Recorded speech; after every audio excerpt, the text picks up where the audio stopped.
ओम शांति। आज का जो वीडियो है जिस टॉपिक पर बात करेंगे उसके लिए आप में से बहुत भाई बहनों ने कमेंट किया है और उसी कमेंट के ऊपर आज का वीडियो बनाया है। बहुत लोगों ने बोला है कि इस टॉपिक पर वीडियो बनाइए। देखिए कमेंट आया है, मेरा बेटा दुनिया से चला गया, क्या यह अच्छा हुआ? नहीं, अच्छा नहीं हुआ है। इस प्रकार से और भी कमेंट आए हैं। फिर एक और बहन ने कमेंट किया है, बहुत दुख, बहुत बहुत दुख है, मेरा भी 23 साल का बेटा नहीं रहा है, बहुत दर्द में जी रही हूँ। और भी ऐसे फिर एक और बहन ने कमेंट किया है, मेरा भी 16 साल का चला गया है, जिया नहीं जाता है। ऐसे बहुत सारे कमेंट आए हैं। एक बहन ने कमेंट किया है, मेरा 14 साल का लड़का है जो स्विमिंग पूल में डूबने से उसकी मौत हो गई है। तो ऐसे करके बहुत लोगों के कमेंट आए हैं और सबका फिर एक ही जवाब मिलता है, एक ही क्वेश्चन सबके मन में आता है। किसी का पति चला गया, किसी का भाई चला गया, किसी के साथ कुछ हो गया, तो सबके साथ बस सबके मन में एक ही चीज़ आती है कि ऐसा मेरे साथ ऐसा क्यों हुआ? मैंने ऐसा क्या किया था जो मेरे साथ ऐसा हुआ? भगवान ने मेरे साथ ऐसा क्यों किया? मुझे ऐसे कौन से कर्म का फल मिला? अभी कुछ ही समय पहले की बात है। एक परिवार था, पति पत्नी, बढ़िया बच्चा उनका आराम से रहता था। एक ही बेटा था उनका और वो बेटा माना उसकी रिश्ता पक्का हो गया था। 1 महीने बाद उसकी शादी होने वाली थी और वो कहीं जा रहा था अपनी कार से और अचानक से उसकी कार एक पेड़ से टकराई, एक्सीडेंट हुआ और ऑन स्पॉट उसकी डेथ हो जाती, उसकी वहीं पर मृत्यु हो जाती है। उसका एक ही बेटा था। अब उसके जो माता-पिता थे, उनके हृदय से, उनके मन से एक ही आवाज़ आ रही थी कि भगवान ने हमारे साथ ऐसा क्यों किया? और हर कोई यही कहता है कि भगवान ने आखिर ऐसा हमारे साथ क्यों किया? तो देखिए, आप खुद सोचिए, आप हम और आप सब इंसान हैं और अगर हमारा जो दुश्मन हो, माना दुश्मन हो, हमारा दोस्त नहीं, कोई हितैषी नहीं, दुश्मन हो, और क्या आप चाहेंगे कि आपके दुश्मन का एक ही बेटा है और वो एक ही बेटा जाए कहीं और उसका एक्सीडेंट हो जाए? हमारे किसी दुश्मन की एक ही बेटी है और उसकी बेटी घर से बाहर जाए और उसके साथ कुछ गलत हो जाए, हम ऐसा कुछ चाहेंगे? नहीं चाह सकते हैं ना, सोच भी नहीं सकते हैं ऐसा। तो सोचिए, आज इंसान तो फिर भी अगर कोई सोच भी सकता है, लेकिन इंसान होकर के हम अगर जिसमें इंसानियत होगी तो वो ऐसा नहीं सोच सकता है। जब एक इंसान ऐसा अपने दुश्मन के बारे में नहीं सोच सकता है और भगवान को तो हम अपना पिता मानते हैं, हम उसकी संतान हैं, उसकी पूजा करते हैं, तो ऐसा भगवान क्या किसी के साथ ऐसा कर सकता है? सोचने की बात है, आप खुद सोचिए। कुछ समय पहले एक जगह सेंटर पर एक भाई आए। उन्होंने कहा कि मेरा पूरा परिवार किसी सत्संग में जा रहा था। मेरी पत्नी, मेरे 5 साल का बेटा था उसमें, मेरी मदर और फादर, 4 लोग सत्संग में जा रहे थे। हाईवे पर वो कार से जा रहे थे और एक्सीडेंट हुआ कार से और फादर को चोट लगी और बाकी तीनों ने वहीं शरीर छोड़ दिया। 30 इयर्स की उनकी वाइफ थी, 5 साल का उनका बेटा था और मदर ने वहीं शरीर छोड़ दिया। तो कहा, फर्स्ट क्वेश्चन जो मेरे माइंड में आया कि भगवान ने मेरे साथ ऐसा क्यों किया? सबसे पहला क्वेश्चन आया। ऐसा क्वेश्चन हर एक के माइंड में आता है। और वो कहते हैं भाई कि मैं घर गया और जिन महात्मा जी के सत्संग में मेरा परिवार जा रहा था, मैंने उनकी तस्वीर दीवार से उतारी, ज़मीन पर फेंकी और उसके ज़ोर ज़ोर से मैं उस पर पैर से कूटने लगा और कहा कि इनकी वजह से, इनके कारण ही मेरे साथ ऐसा हुआ। और फिर उसने कहा कि मैंने अपनी नसें काट दी, जीना नहीं चाहता था, लेकिन किसी ने उसको बचा लिया। तो उसके माइंड में एक ही क्वेश्चन कंटिन्यू चलता था कि मैंने अपने जीवन में ऐसी कौन सी गलती की है? छोटी बड़ी गलतियां की होंगी, लेकिन ऐसा कौन सा पाप किया होगा जिसके लिए भगवान ने मुझे इतनी बड़ी सज़ा दी है? आता है ना, ऐसा क्वेश्चन हर एक के माइंड में आता है। क्योंकि जीवन में जब छोटे बड़े सीन आते हैं तो सबसे पहला क्वेश्चन जो माइंड में आता है कि मेरे साथ ऐसा क्यों। जब छोटे सीन होते हैं, छोटी छोटी बातें होती हैं जीवन की, और उनका जिम्मेवार हम किसी ना किसी को ठहरा देते हैं कि इनकी वजह से ऐसा हुआ है। लेकिन जब कोई बड़ी बातें होती हैं जिसका जिम्मेवार हम किसी मनुष्य आत्मा को नहीं ठहरा सकते हैं, तो उसके लिए हम जिम्मेवार किसको ठहरा देते हैं, किसको ठहराते हैं, भगवान को। क्योंकि बचपन से हमने सुना कि जो कुछ हो रहा है वो किसकी मर्जी से हो रहा, परमात्मा की मर्जी से हो रहा है। पत्ता पत्ता भी जो हिलता है वो ईश्वर की मर्जी से हिलता है। ये भगवान की मर्जी से चलती हुई सृष्टि है। राइट है, ये सुनते आए हैं। तो उस भाई का पूरा परिवार 1 मिनट में सब चले गए। ये भगवान की मर्जी से हुआ होगा क्या? कोई बच्चा पैदा होता है और पैदा होते ही बीमार है, पैदा होते ही उसके किसी अंग में तकलीफ है। एक दिन अखबार में पढ़ा कि 6 घंटे जन्म लिए हुए उस बच्चे को हार्ट में और उसके पेच में कस लगा रहे हैं 6 घंटे के बच्चे में। सोचिए, क्या ये सब भगवान की मर्जी से होता होगा? एक कन्या घर से निकली कॉलेज के लिए और उसके साथ ऐसा हुआ कि उसके बाद वो कभी अपना मुंह दिखाने के लायक नहीं रहती है। क्या ये सब भगवान की मर्जी से होता होगा? कुछ परिवार बहुत श्रद्धा से, बहुत भावना से तीर्थ यात्रा पर गए, इतनी बारिश आई फिर वो वापस ही नहीं आए। ये भगवान की मर्जी से होता होगा? जब नेपाल में उस टाइम भूकंप आया था तो उसमें फिर बहुत लोग कुछ ना कुछ लिखते हैं ना, तो एक भाई ने लिखा उसमें कि पूरी उम्र बीत गई मेरी एक मकान बनाने में, और पूरी उम्र मैंने लगा दी अपना मकान बनाने में, और तुम्हें 2 मिनट भी नहीं लगे मेरा मकान तोड़ने में। किसी के लिए एक मकान बनाना बहुत बड़ी बात होती है, और उसने कहा भगवान से कि तुमको 2 मिनट लगे और तुमने मेरा मकान तोड़ दिया।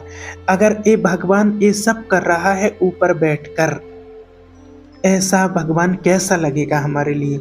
ऐसे भगवान से प्यार करने को मन करेगा क्या? ऐसे भगवान से तो क्या करना पड़ेगा, डरना पड़ेगा।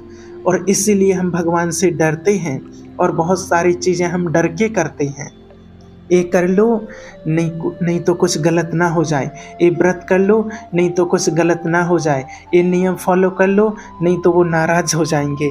तो सब कुछ जो कर भी रहे हैं वो प्यार और भावना से नहीं, डर से करते हैं। करना है लेकिन उसमें भावना कौन सी होनी चाहिए? प्यार और रिस्पेक्ट की भावना होनी चाहिए। हमारी भावना कौन सी मिक्स हो गई? डर की भावना। क्योंकि हमने सोचा अगर वो नाराज़ हो गया तो पता नहीं वो मेरे परिवार के साथ क्या कर देगा। अगर ये सृष्टि, अगर हम सबका भाग्य परमात्मा की मर्जी से लिखा जाता तो एक क्षण में सोचना चाहिए हम सबका भाग्य कैसा होना चाहिए था। एक वर्ड में सोचो कि हम सबका भाग्य कैसा होता अगर उसकी मर्जी से लिखा जा रहा होता तो। एकदम परफेक्ट, एकदम परफेक्ट होता ना। और अभी हम क्या कह रहे थे कि जो कुछ भी हो रहा है वो भगवान की मर्जी से हो रहा है। अभी हम कहते अगर उसकी मर्जी से होता है तो कैसा होता, सब कुछ परफेक्ट। और अभी 2 मिनट पहले हमने क्या कहा कि जो कुछ चीज़ें हो रही वो सब किसकी मर्जी से हो रही? भगवान की मर्जी से। क्यों? क्योंकि हमने सुना था, हमने पढ़ा था, और हमने सुना और पढ़ा, उस पर थोड़ा सा भी हमने चिंतन नहीं किया और हाँ जी कर दिया। कोई भी बात जब सुनते हैं वो किस भाव से लिखी गई, उसका क्या भाव था। वो बात कोई ऐसी होती है कि हमारे पास आते आते कभी तो उसका मीनिंग ही बदल जाता है, और उसको ग्रहण करने से पहले हमें 2 मिनट उस पर चिंतन तो करनी चाहिए कि अगर परमात्मा की मर्जी से सब कुछ होता तो ये दुनिया कैसी होती।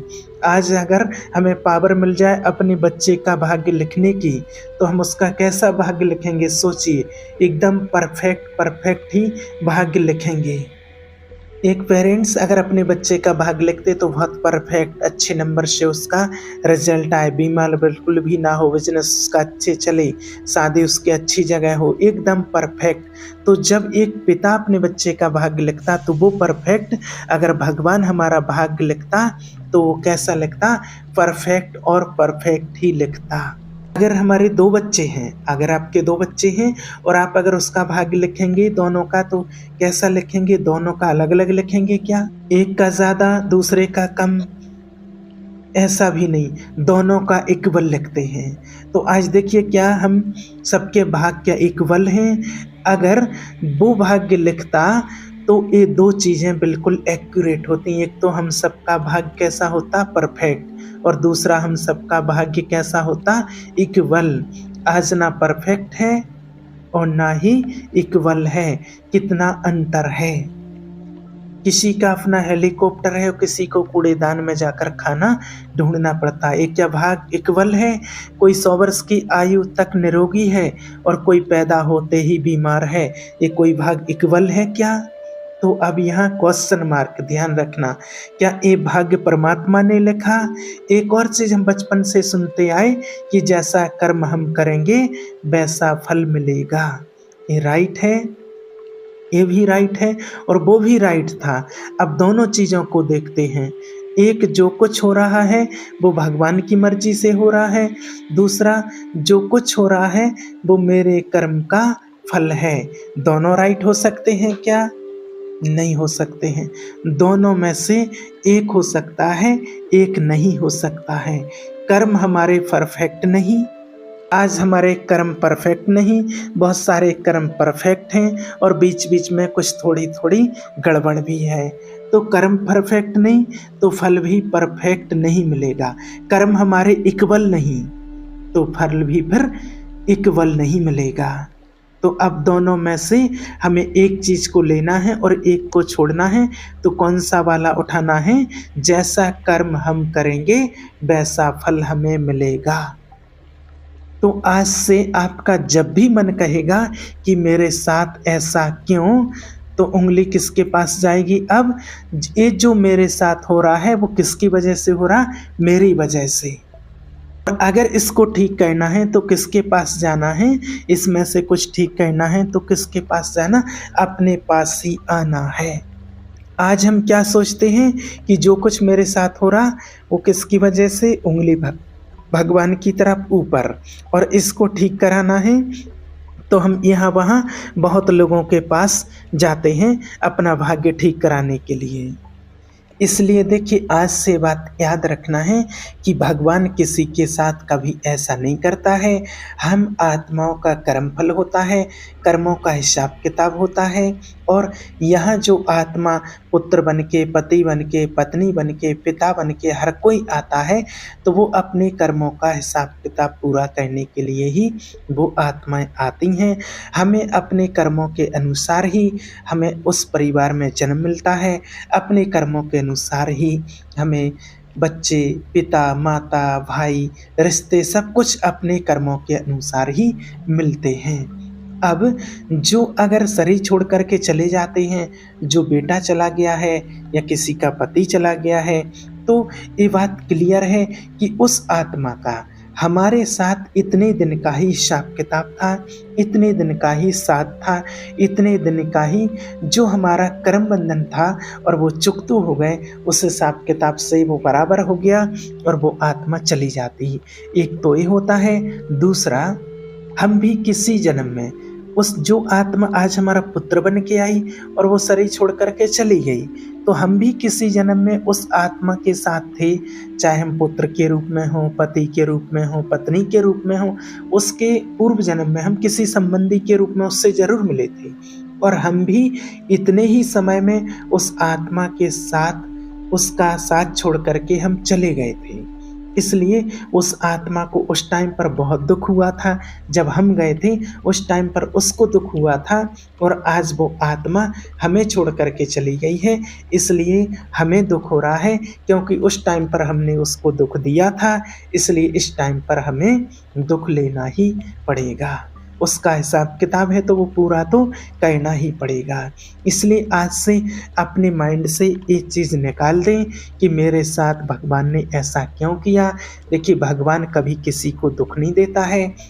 जो आपको पहले बताया, जो घटनाएँ घटीं, कि अगर कोई इंसान नहीं चाहता है किसी इंसान के साथ ऐसा करना, उसके बेटे के साथ एक ही बेटा वो चला जाए, बेटी के साथ कुछ गलत हो जाए, तो जब इंसान नहीं चाहता है और जब भगवान तो वो हमारा पिता है, तो क्या वो इतना बड़ा दुःख कष्ट किसी को देना चाहेगा?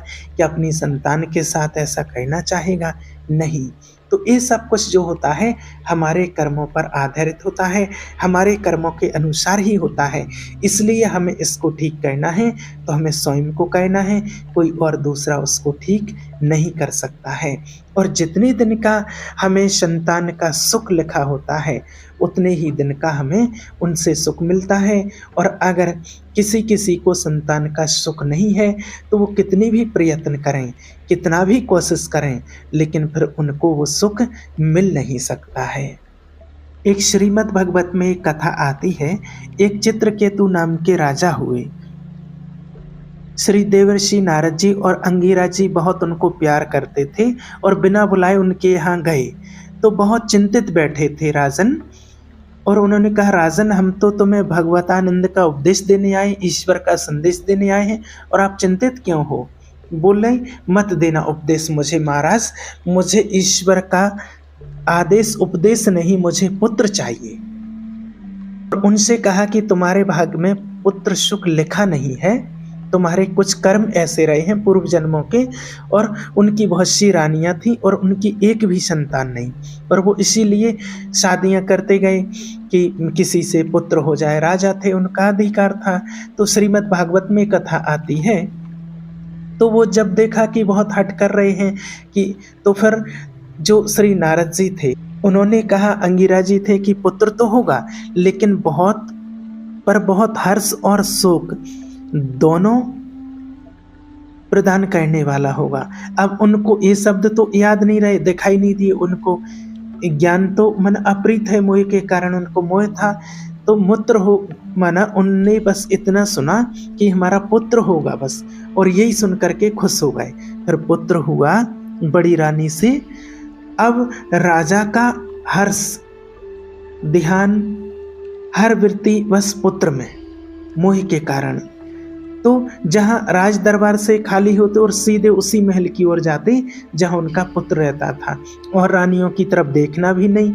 उन्होंने आपस में विचार किया रानियों ने कि ये तो बहन हमारे बहुत दुर्भाग्य हो गए कि एक तो संतान नहीं हुई, और दूसरी बात, जब से उसके संतान बड़ी के हुई है तो बोलना हंसना खेलना तो दूर की बात है, राजन तो देखते भी नहीं। तो बोले, पुत्र ही है हम सबका दुश्मन। तो धाय माँ जो थी उसको अनुकूल किया और बहुत ही हलाहल जल चटा दो उनको दूध के साथ, पुत्र को कहा, और चटा दिया। उन्होंने सो गया, पूरा शरीर नीला। अब जो दूसरी धाय माँ थी, वहां तो राज दरबार में बहुत सी सेविकाएं थी, वो चिल्लाई। रानी दौड़कर आई जो सबसे बड़ी थी, देखा पूरा श्याम शरीर, जहर का असर, वैद्यों से चेक कराया और प्राण रहित। अब तो राजा के होश उड़ गए, पछाड़ खा के चिल्लाते हुए गिर गए और रोते हुए आए, लड़के के चरण पकड़ के रो रहे, विलाप कर रहे बहुत। देवर्षि नारद जी और अंगिरा जी पर पहुंच गए जब वो बहुत दुखी थे, और कहा कि राजन, हमने आपसे कहा था कि आपके भाग्य में पुत्र का सुख नहीं है। बोले, उपदेश नहीं मुझे सुनना है, हमें पुत्र चाहिए। तो उन्होंने कहा कि हम बुला देते हैं। वो तो थोड़ा उनके अंदर सामर्थ्य था, इतने तपस्वी थे, और उन्होंने उस आत्मा को बुलाया कि इस आत्मा को यमपाश से मुक्त कीजिए, और तुरंत का ही वो समय था, वो आत्मा आ जाती है।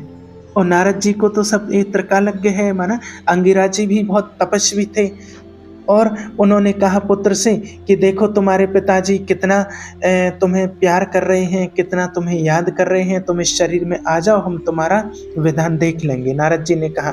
तो वो पुत्र कहने लगा कि अरे नहीं महाराज, आप क्यों इतना विलाप करते हैं, ये क्या हमारा बाप है? कितनी बार हमारी पत्नी बना, कितनी बार बेटा बना, अरे ये व्यापार कितने जन्म से चलता आ रहा है। एक कोई बाप है जो अपने स्वार्थ को रो रहा है, और जैसा ही उनके प्रवचन सुने और उन्होंने कहा राजा ने कि अब नहीं चाहिए मुझे पुत्र, और फिर मंत्र दिया और ऐसी उपासना की और फिर उन्होंने तप किया, ईश्वर की प्राप्ति की। तो देखिए, हम आत्माएं जब इस शरीर से अलग हो जाती हैं, बस पाठ बजाने के लिए इस शरीर में आती हैं, और शरीर से अलग होने पर ये हमारा शरीर 5 तत्वों से जो बना हुआ है वो 5 तत्वों में विलीन हो जाता है। जब आत्मा अलग हो जाती है तो ना किसी का कोई पुत्र है, ना किसी की कोई पत्नी, ना पिता, ना किसी का कोई पति है। ये थोड़ी देर के लिए माया के नाटक में हम स्त्री पुरुष का भेष धारण करके आए हैं। सब आत्माएं अपना अपना पाठ बजाने के लिए इस सृष्टि रंगमंच रूपी नाटक पर आते हैं, और जिसका पाठ पूरा हो जाता है तो वो सभी आत्माएं अपने समय से चली जाती हैं। इसलिए परमात्मा का ध्यान कीजिए। जिनको भी शोक और दुख है तो देखिए वो सभी आत्माएं अपना अपना पाठ पूरा करके चली गई हैं। अब आप परमात्मा का ध्यान कीजिए, उनको याद कीजिए और अपना भविष्य, अपना जीवन आगे के लिए श्रेष्ठ बनाइए। और उन आत्माओं को याद नहीं करना है, चिंतन नहीं करना है, नहीं तो उन आत्माओं को भी दुख होता है जो आत्माएं आपके यहाँ से गई हैं।